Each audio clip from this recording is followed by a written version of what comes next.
Talks is our show where you get to meet our authors. And our newest author is Elaine Makas, Ph.D., author of A Young Man on the Front Line, Lessons of War. I'm Elizabeth Ann Atkins with Two Sisters Writing and Publishing. Welcome, Elaine. Thank you. Thank you for having me. So this is her book. It came out yesterday on Pearl Harbor Day, which is the day the United States officially entered World War II after Japan bombed Pearl Harbor. Her father was a teenager at the time, and when he turned 18, he was drafted into the war, and he went to France. Battlefield, gruesome, terrifying, horrifying, kept a journal. Later, survived, helped the Allies liberate Europe from the Nazis. And then he came back to Metro Detroit and raised a family, met his wife and raised a family, and told Elaine as she was growing up stories about the war and lessons. And now she took all the stories, journals, maps, research, oral history, wrote a book, beautiful, masterfully done because it's in his voice. So Elaine, can you talk about what inspired you to do this beautiful, huge project that is blessing the world with a beautiful story? Oh, thank you. Well, the first thing that motivated me was my love and respect for my father. He was an amazing man, and he had gained so much wisdom from his experience. I wanted to share that with others. I wanted what he and his men went through and what they experienced. I wanted people to really understand it. And story is the way we learn. You know, story it connects to our spirits. You know,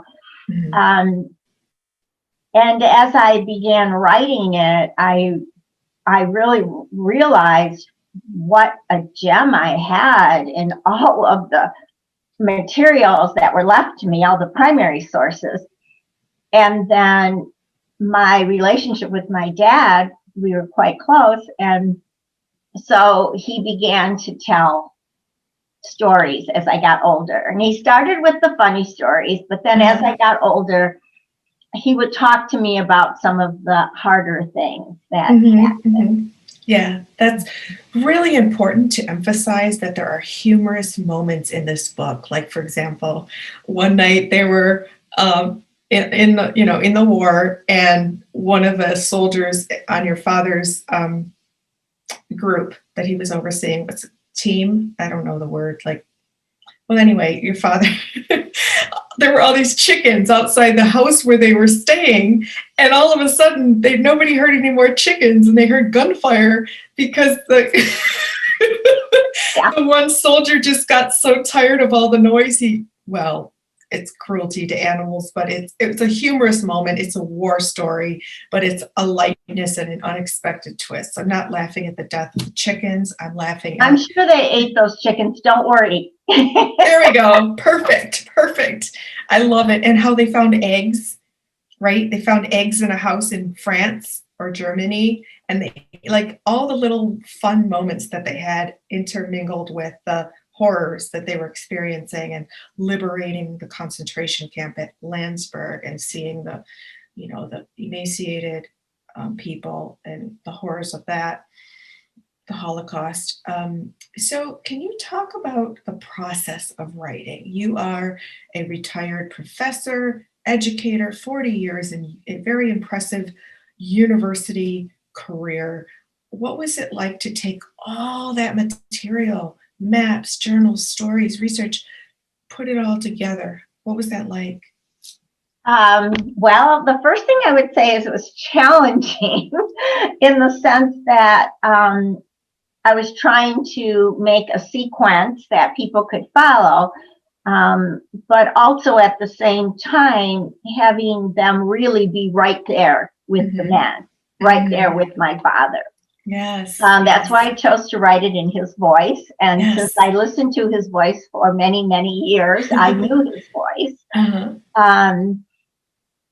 And it was really rewarding for me. I mean, I started out as a social studies teacher. I worked with high school students, and then with teachers, and then, with graduate students. And to be able to do something that I love so much was really fulfilling. It wasn't easy. It was fulfilling. Yeah. And you helped me. Remember, we talked about it. I said, okay, I have this idea, and I talked to you about it and sent you a few things, and you're like, no, I like this, Elaine, and that gave me encouragement to keep going. Yes. There were times where, you want to give up because you're like, I'm never going to get this right. But I just kept plucking away at it until I felt that it had the movement and the smoothness it needed to be able to gel in somebody's mind as they're reading it. You mastered that, and that's no easy feat to write a book in someone else's voice, and also, a different generation, a different experience. So you did a beautiful, beautiful job at that. One of the most powerful paragraphs in the book about when your father's on the battlefield and his friend dies, and he's just so enraged at the injustice of this young life lost and the tragedy of war multiplied by immeasurable grief and loss. And so, I have chills. But then that you balance the grimness with the beautiful moments when your dad met your mother, and then his reflections on life as a civilian dad, suburban husband, out on the yard with the kids. It's just awesome. So, just so proud of you. Thank you. And what's really cool is it's all true. Yes. It's a true story. Yes. And so I think sometimes, we'd love to get into characters and stories, but when you realize that, well, this is a person's life, Yes, absolutely. It's beautiful tribute. Last forever. That's the beauty of a book as well. Very importantly, I was your book coach during this process, and many people try to write the book by themselves, and they do give up because they get overwhelmed, confused, scared. Just it's too much. So that guidance, that encouragement was the role of the book coach. So any writers out there, work with someone. They'll push you through those difficult moments when you want to quit. Yes. Yeah. It was very helpful. It was very nice to be a part of a group because there was also the group coaching.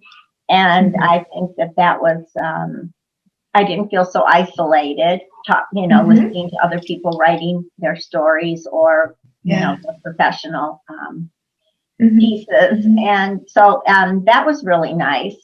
Then after I finished writing it, initially, I went back, and the first thing I did was look at all of the verbs, all of the nouns, the adjectives, to make sure that they were powerful words, because I use short sentences, and not the chapters aren't very long, but the words needed to be really powerful. So I spent time wordsmithing. Oh yes, it shows. It shows. And I said, okay, now I have to make sure all 5 senses are in all the chapter stories, So I went back and made sure that the reader could see it, hear it, smell it, touch it, that the men's emotions were able to be understood without directly saying it, and then I went back through again and made sure that there was a strong connection between weather, like the weather outside, the weather, and the events that were happening. Oh. And that, because it was a cold, cold winter, the coldest winter in 100 years. And I mean, they were just freezing. And so to talk about the cold sky and the barren land, during battles, it was winter and it was cold and it was barren and it was black and white and, and so when you can see that they're in this environment, which is kind of paralleling their experiences, and then when the war was over in May, the spring came, and Yes, yeah. The juxtaposition of that was masterfully done as well. And there's like the juxtaposition of images is so stark in this book. Like, for example, at one point they come across a castle in Germany that looks so beautiful, and yet they have this horrific battle on the mountain, like literally scaling the mountain to survive with their guns. I mean, that scene where they're taking their bayonets on their guns and like digging into the mountain to pull up and like stay alive. What? Like inch by inch? It's really mind-blowing to read this book. And then he comes home alive and settles. And then, oh my God, when he met your grandparents at was it the train station? Yeah, the bus station. Oh, and his mom, and there were no cell phones or email. It was just like, oh, my son is at war across the world. Is he okay? I'm going to cry because that scene was so beautiful where he reunited with his parents, your grandparents. Yeah. Yeah. Oh my gosh. Yeah. So see this? Yeah. This is how I was a lot when I was reading this book for the first time and editing it. And then I would laugh and then I would smile. And then the lessons at the end of each chapter they're not just about war, they're about life. Mm-hmm. So this book, like, again, I wouldn't probably pick up a soldier book to read on my spare time, but this book is like a novel. It's just so engaging and so universal in its messages. So congratulations. And it sounds like I'm just complimenting you because you're one of our authors and you're our 27th book, but it's real. I mean, literally, I sat right here bawling my eyes out. I know. I remember I said to you, are you telling me that because I'm one of your consulting authors, or are you telling me that because you go, no, I really like the book. I do.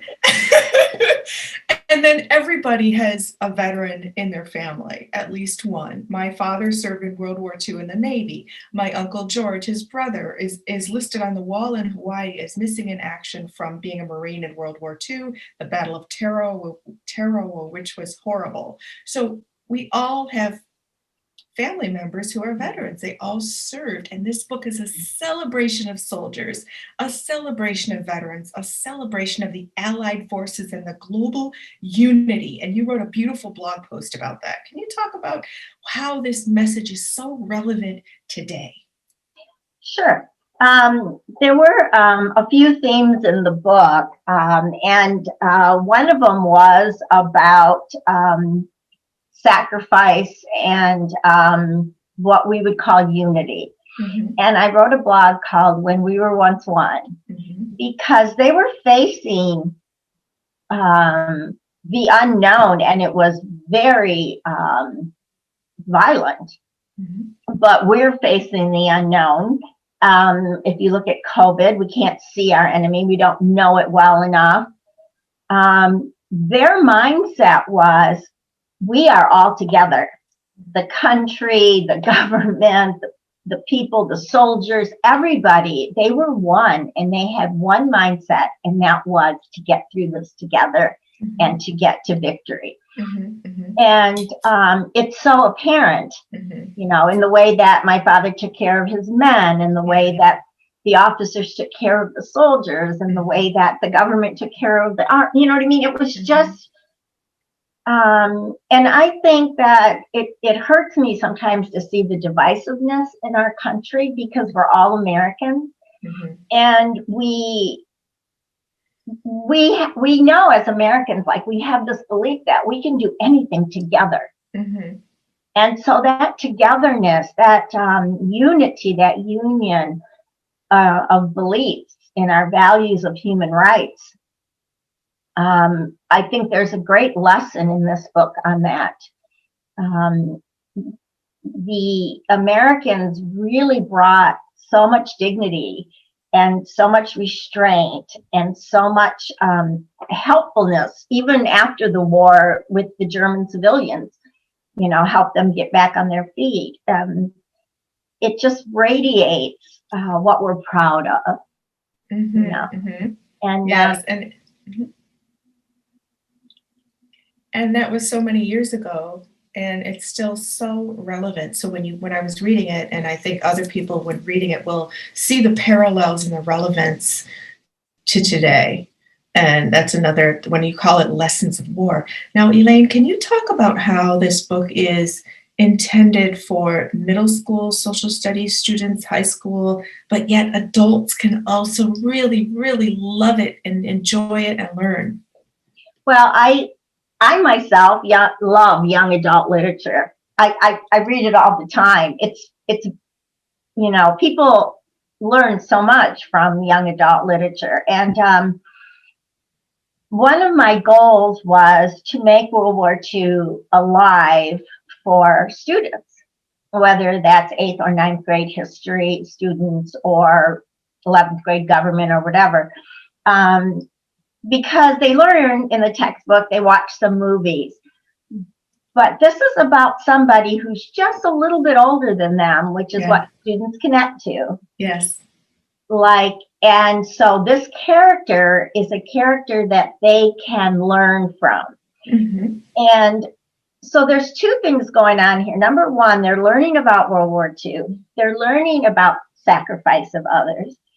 They're also learning the journey of trauma and recovery. And many, many young people experience trauma. And here's a role model of somebody who met trauma and had to deal with trauma and then had to overcome trauma. And I think that that's a really big lesson. The thing is, that's a good lesson for all of us. Absolutely. The understanding of, sacrifice, friendship, human bonding, the fight for freedom. That's something we all have in our hearts, and it's really an American story. You could call it an American story because it is really a snippet of our story from the beginning of our nation on, so that's why I think adults really like it. I had a student, a freshman in college, read it, and he was just enthralled. And he said, I studied World War II in high school, and I learned so much, and I have a different feeling about it, and I felt connected to the men, and it was really nice to hear that from a young person, So you literally put a face on, my book has lots of notes in it, but you put a face on the story. You put a face on this big part of history that seems like ancient history to really young people today. What? World War II? Right. Well, Colonel Call is a retired Army Corps of Engineers from the 63rd Division. My father was in the 63rd Division, which was after the war was, done, it dissolved. But in later years, it became, the 63rd Division became an Army Reserve unit. So there are now still people in the 63rd in the Army Reserve. And he said this one sentence that just really always stuck with me. And he said, this book is about one soldier who was a cast member of a generation. Ooh, wow. And then at the end, he said, this narrative is beyond the melody. Read the lyrics. Oh, wow. And that's coming from a colonel, so that is very interesting. And also, Elaine, along that note, your father and his men became lifelong friends. And they later reunited and had a reunion, and it was so beautiful. And so you read some of the dialogue that they had on the battlefield, and then when they echo it and remember it, like, I don't know, 50 years later, Yeah, it was so fun to read, and it was like made me laugh. Like the I thing know. about the peanut butter sandwich, they're in the foxhole and they're freezing and hungry and tired, and they're like, man, I wish I could have a peanut butter sandwich and something to drink, Hot right? cup of cocoa. A cup of cocoa. And then later on, they say that, like when the guy called your dad. Oh, it's just delightful. Yeah. My dad answered the phone. He goes, "How would you like a peanut butter sandwich and a hot cup of cocoa?" My dad's like, "Paul, you son of a gun," you know. The soldier he hadn't seen in decades that Uh, he almost died with. And, oh, I just love that. It's so beautiful. yeah, yeah. And there are pictures in the book. There's some before and after pictures. Like there's some pictures of them training, and then when they arrived in Europe, then there's kind of a gap because they didn't take pictures when they were in the battles. Mm-hmm, mm-hmm. And then you see the pictures of them at the reunion, Mm-hmm. and there's some side by side, and you can see them there and see them after they got back together. And he said it was like they didn't miss a day, and it was, like you said, 40, 50 years. Yes. It was you bond. Survival is a bonding experience. Mm-hmm.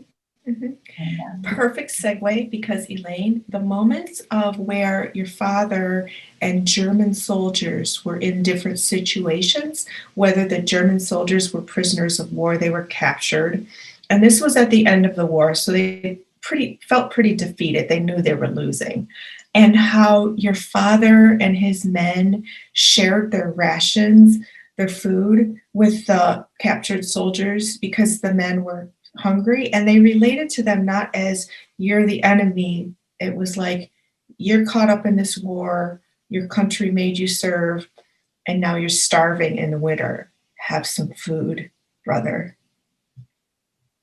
Yeah. So it's all about the humanity and unity and love and connection, and how stupid war is. Yes. Yeah, my dad would always say that to me. Daughter dear, it's like, war is not good. It is not good. Yes. Every avenue needs to be found before, because there's so many. Like one of the lessons was everybody's wounded by war, even those who aren't born yet. Because you see, if you're not, like I was affected by what my father went through, and I wasn't born yet, so it just goes on, and there's some really lessons that if you just listen to them, I can just say a few of them that make us understand things like survival depends on my being aware of my surroundings. And if you think about COVID and some of this stuff, leadership comes with heavy responsibility.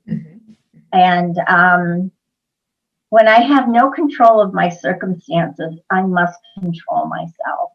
Oh, wow. And those are really important lessons.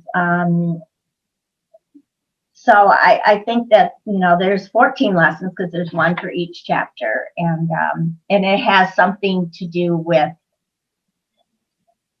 the challenge that they had at that moment.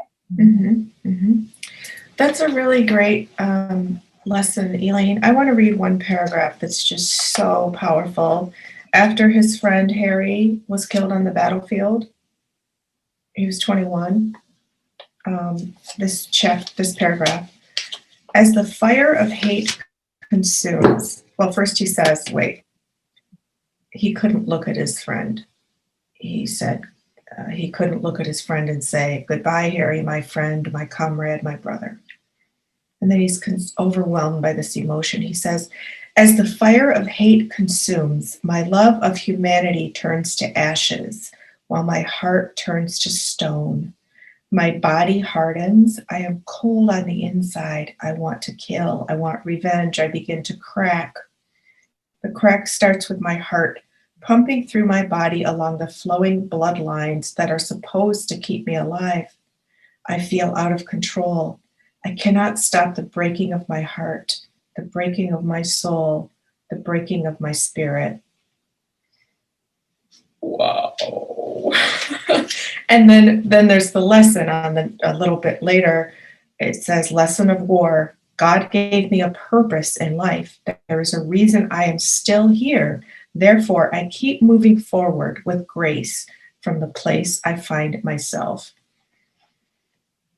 But there's that, and then he healed. He carried this trauma, these wounds with him forever, but he did heal. He was able to adjust to society, civilian life, marry, have children, become a grandpa, and it's just, it shows the resilience of the human spirit, which is such a cliche statement, but it's true. It's absolutely true. He recovered, he healed, he carried on. Yeah, and then at the end of his life, when he had the conversation with the veteran from Afghanistan. Oh, please share that story. Well, we were at a large family gathering, and one of the guests had just come back from his second tour in Afghanistan, and he was sitting in the living room alone. And my dad picked up on it right away, and he went and sat next to him, and he said, yeah, I'm a World War II vet. I was in combat in World War II. And he said, he looked at him, and he said, he knew I knew. And he looked at my dad and said, is this going to go away? And my dad's like, no. But you will learn to live with it. And he said, will I ever be the same? And my dad goes, no. But you will be better. You will be a better person, And so they had this bonding, and he said, I looked at him, and he was kind of wringing his hands and said, I remember when I was the silent young man wringing my hand in the front living room in 1946. You know what I mean? And here we are still, and so he just felt so bad, like, why do we, it was, he understood. And I think that was a very important conversation for both of them.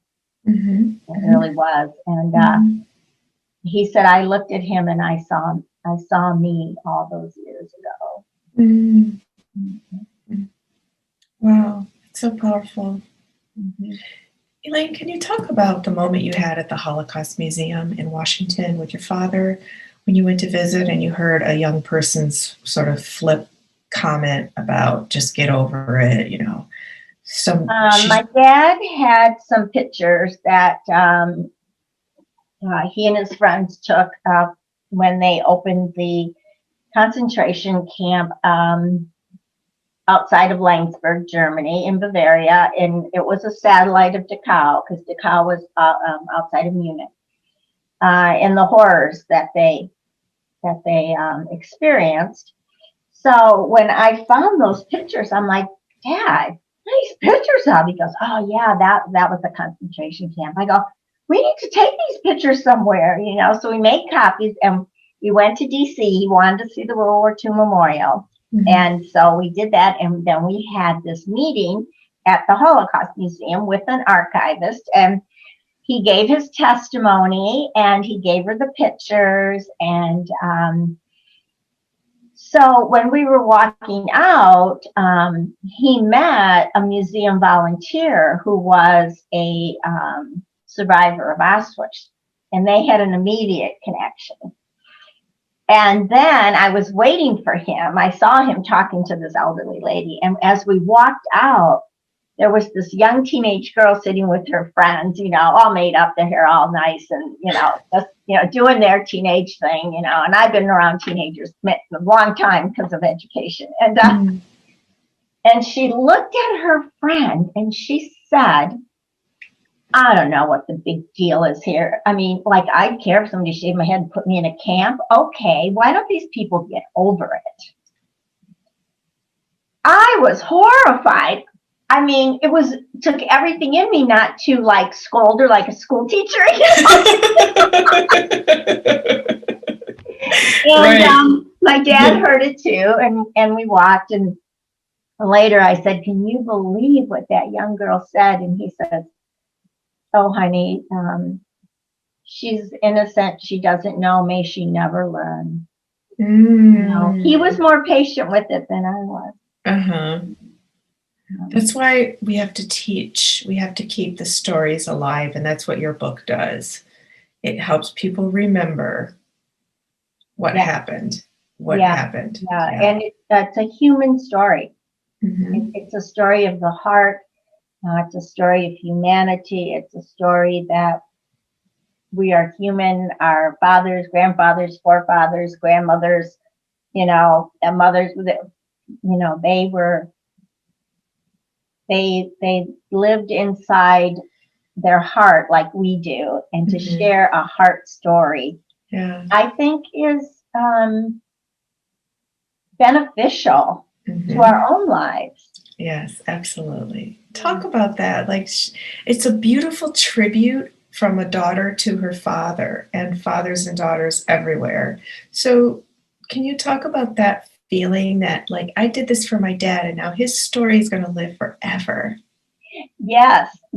I, when I was first putting it together, I loved my dad beyond even being able to explain it. He was always there for his children. He always thought we were the best. We could do anything. We were, so when I went through some trauma in my life, like, a divorce or, getting laid off at work or something, my father was so steady. He was just steady, And you can learn from this. You can see why he's steady, how he became steady, And so I wanted to write it for him because of that love and connection. My father was a widower for 20 years, so I spent a lot of time with him because, my mother had passed. So we did so much together, and we went to the World War II memorial together, and seeing him sitting by the Liberation of Bavaria fountain, and I said, this is just a story that just needs to be told. It just does. And I know my father would say, you did a good job, daughter dear. He always called me daughter dear. You did a good job, daughter dear. And I dreamt one night that he was still here with us. And I said, oh, Dad, I'm so glad you're here because you can read the book. Goodness. What'd he say? He was good with that. I mean, he was just standing there. We were doing something. I'm like, oh, you're here. Oh, I'm so glad, Dad, you can read your book. Awesome. Well, I hope everybody reads this book. And if you're watching right now, please, there's a link I provided here where you can order the book on Amazon in hardcover, paperback, and the ebook is coming soon.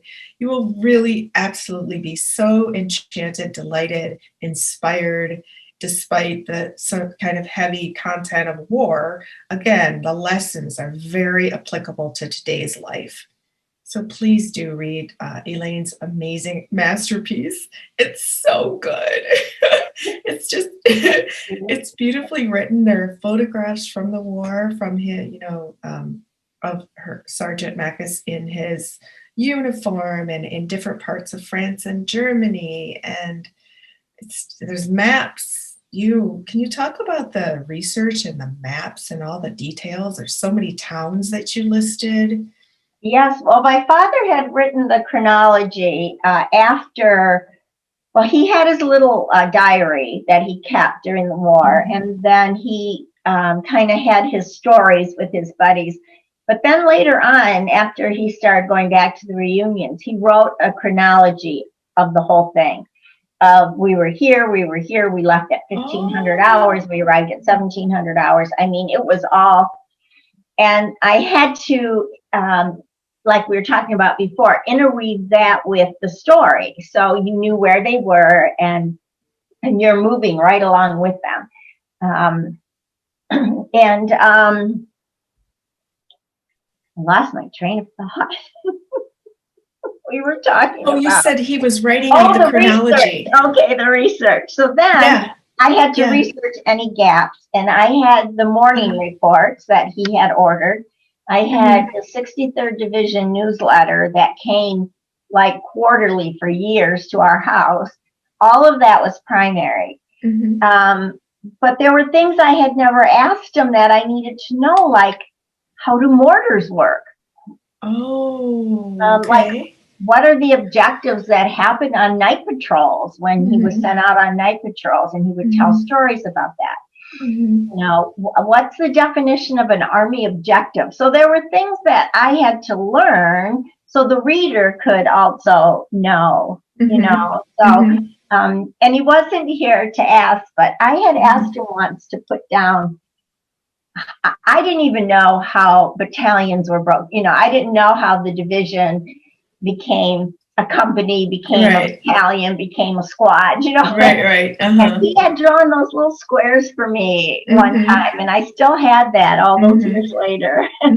Oh, I love it. So he did some of the writing. That's really great. He laid the foundation, and then you took over. And, you know, this is an excellent testament to the importance of journaling in real time, writing out what's happening in your life, because if you want to write a memoir later, or if someone else is going to document your life, if you have it written in your words in real time, it just brings it to life. So anybody out there, you should journal daily, because journaling is therapeutic. It's wonderful, and it's a chronicle, a record of your life.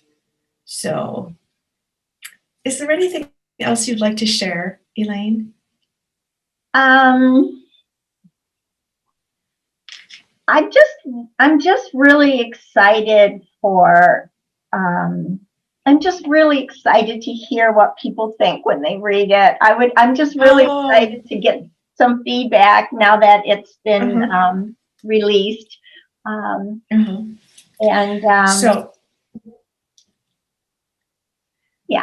Yeah, I know. It's awesome. It's a huge accomplishment to do what you did. I mean, with all the research required and piecing together all the things, and how you taped the maps and the stories. You said you taped it all together in a big piece of paper in your house, and it was just, whoa, that sounds wild. Battles, I mean, because they were day after day. And so, I finally just printed it on the computer and started cutting and taping until I had like a long thing. And then I just started typing it again and folding the paper over so I had the right chronology.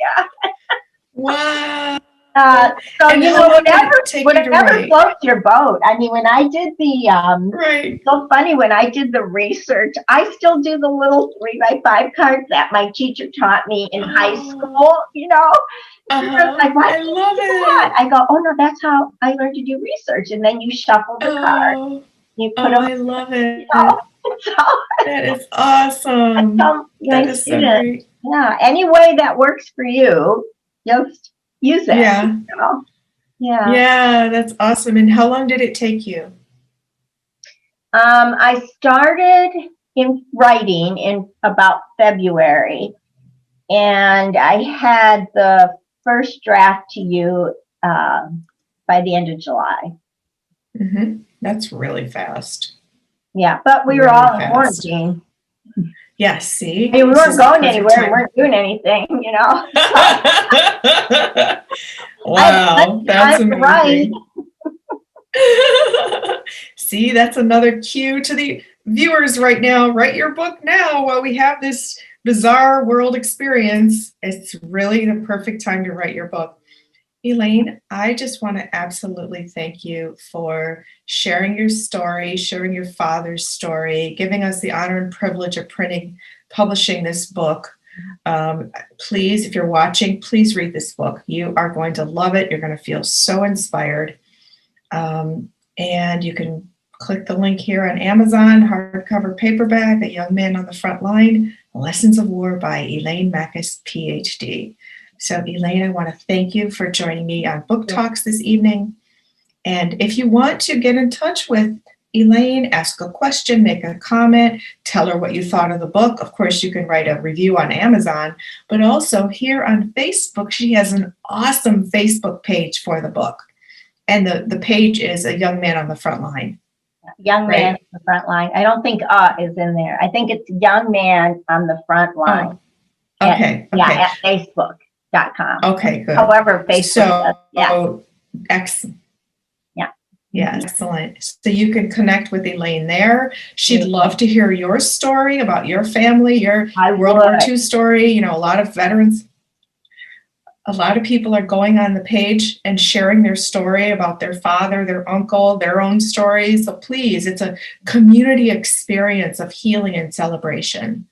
So Elaine, thank you so much. I know good things are going to.